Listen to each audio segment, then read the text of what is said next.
बिस्मिल्लाहिर्रहमानिर्रहीम। अस्सलामु अलैकुम। Welcome to voices of the world. मुझे राजा ज़ोई बक्सीर कहते हैं।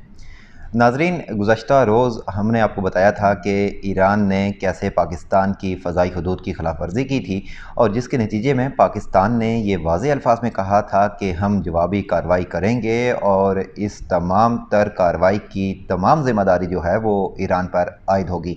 तो बिल्कुल वैसे ही 36 घंटे गुजरने के अंदर अंदर आज पाकिस्तान ने ईरान के सूबा सिस्तान में मौजूद जो पाकिस्तान मुखालिफ क़ुव्वतें थी, जो कलादम तंजीमें थी, उनको निशाना बनाया है और ये कहा जा रहा है कि पाकिस्तान ने वहाँ पर रॉकेट से, मिज़ाइलों से और ड्रोन से हमले किए हैं और इसकी तस्दीक ISPR ने भी की है।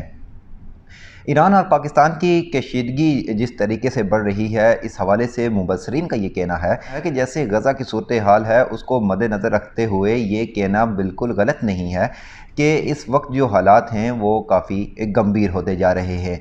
और ये भी कहा जा रहा है कि ईरान ने जिस तरीके से इराक़ पर, शाम पर और फिर पाकिस्तान पर हमले किए हैं, ये उस मामले से तवज्जो हटाने का एक अमल है।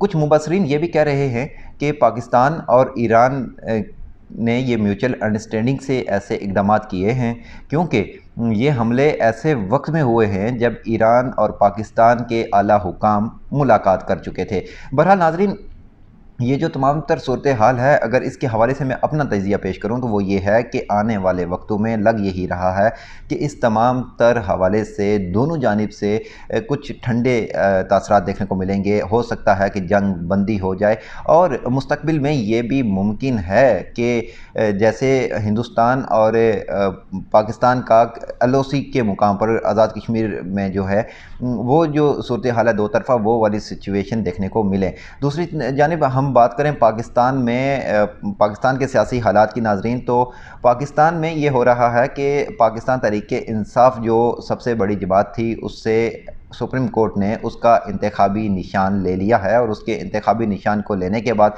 उसके तमाम उम्मीदवारान भी कशमकश का शिकार हैं और उसके वोटर्स भी। इस वक्त पाकिस्तान तहरीक-ए-इंसाफ के लिए सबसे बड़ा चैलेंज ये है कि अपने उम्मीदवारों के हवाले से अपने वोटर्स को आगाह किया जाए, लेकिन मसला ये आ रहा है कि तमाम उम्मीदवार आज़ाद हैसियत से सामने आ रहे हैं, सबके पास अपने अपने इलेक्शन सिंबल्स हैं और इस सूरत में पाकिस्तान तहरीक-ए-इंसाफ ने ये हिकमत अमली बनाई है कि जो उनके उम्मीदवारान हैं उनके इलेक्शन सिंबल को पाकिस्तान तहरीक-ए-इंसाफ के रंग में रंगा जाएगा। लेकिन ये चैलेंज इसलिए खासा मुश्किल है कि जो बैलेट पेपर है वो तो ब्लैक एंड वाइट कलर का होता है या एक ही मखसूस रंग का होता है और वहाँ पर कैसे ये कन्वे किया जा सकता है कि ये पाकिस्तान तहरीक-ए-इंसाफ का उम्मीदवार है या नहीं, और बिलखुसूस जो दई इलाके हैं वहाँ के वोटर्स को ये चीज़ समझाना खासा मुश्किल अमल है। और इससे भी दिलचस्प सिनेरियो ये है नाज़रीन कि सूबाई असम्बली के लिए और कौमी असम्बली के लिए जो उम्मीदवार पाकिस्तान तहरीक-ए-इंसाफ की जानिब से सामने आ रहे हैं उनको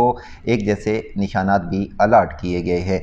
लेकिन पाकिस्तान तहरीक-ए-इंसाफ बड़े पैमाने पर अगर नाकाम हुई है तो वो इलेक्शन सिंबल लेने में एक जैसा नाकाम हुई है। लेकिन बलूचिस्तान के दारुल हुकूमत कोयटा की बात करें तो वहाँ पर इन्होंने क्रिकेट से मिलता जुलता सिंबल विकेट हासिल की है और लिहाजा पाकिस्तान तहरीक-ए-इंसाफ के वहाँ के उम्मीदवारान विकेट के इंतखाबी निशान पर इलेक्शन लड़ेंगे। ये तमाम तर सूरत हाल है पाकिस्तान की। नाज़रीन, आप कमेंट सेक्शन में हमें ये बताइए कि ईरान और पाकिस्तान की जिस तरीके से कशीदगी चल रही है, क्या आने वाले दिनों में ये हालात मज़ीद ख़राब हो जाएंगे? और इलेक्शन से चंद दिन कबल जिस तरीके की सूरत हाल बन रही है और हमने ये देखा कि सेनेट के अंदर सिक्योरिटी रिस्क के हवाले से कई दफ़ा करारदादें जमा करवाई गई हैं कि सिक्योरिटी रिस्क है इसलिए इलेक्शन को डिले किया जाए, मौसम की ख़राब सूरत हाल को सामने रखा गया और इस तरीके से जितने भी इक़दाम किए गए हैं, क्या इन हालात के अंदर पाकिस्तान में इलेक्शन हो पाएंगे और क्या ईरान पाकिस्तान की कशीदगी आने वाले दिनों में कम होगी? इस हवाले से आप अपने ख़यालात का इज़हार कीजिएगा और साथ ही साथ ये बताना ना भूलिएगा कि क्या पाकिस्तान तहरीक-ए-इंसाफ ने अपने उम्मीदवारों के हवाले से जो स्ट्रेटजी अपनाई है, क्या ये कामयाब हो पाएगी या नहीं? फ़िलहाल के लिए इतना ही। मज़ीद ऐसी वीडियोज़ देखने के लिए हमारे चैनल को सब्सक्राइब करना और बेल आइकन को प्रेस करना ना भूलिएगा। मुझे दीजिए इजाज़त। फ़ी अमानिल्लाह।